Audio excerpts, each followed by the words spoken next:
Nikola Jokić, genijalna marketing kampanja koju kod nas niko nije dao pažnju. Najbolji košarkaš na svetu ne može se baš pohvaliti izborom brendova za reklamiranje, barem kod nas. Pokreni igru na pravo mesto. Ali ova marketing kampanja Nikole i Taco Bella je krem de la krem marketinga. Sve je počelo još davne 2014. godine, sasvim slučajno, kada je za vreme Nikolinog izbora na draftu u prenosu uživo išla Taco Bell reklama. Kada je Nikola dostigao sam vrh lige, često se ova situacija provlačila, kroz šalu govorilo da je ovo najbolja reklama za Taco Bell ikada, a prava marketing kampanja tek slede. Tokom prošle godine, Nikola je u jednom intervjuu u šali rekao da nikada nije jeo Taco Bell zbog toga. I think I never had a Taco Bell because of that. A Taco Bell je slušao i odlučio da vrati u ponudu baš taj kesarito što je bio na reklami.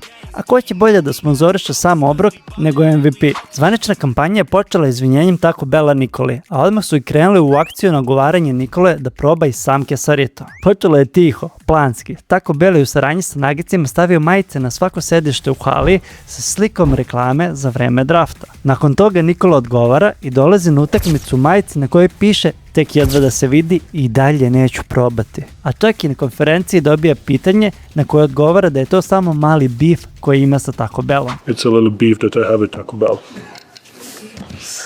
I onda dolazi glavni deo kampanje, gdje Nikola biva uhvaćen kako jede upravo ovaj obrok.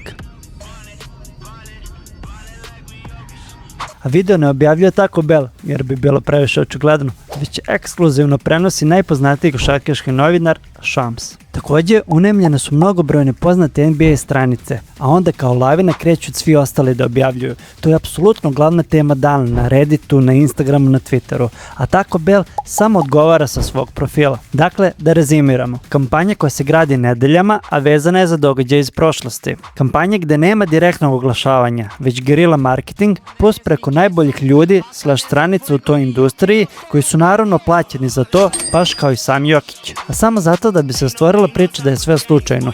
Čist storytelling i zakruživanje priče gdje istu pričaju, a samim tim reklamiraju svi drugi osim tebe.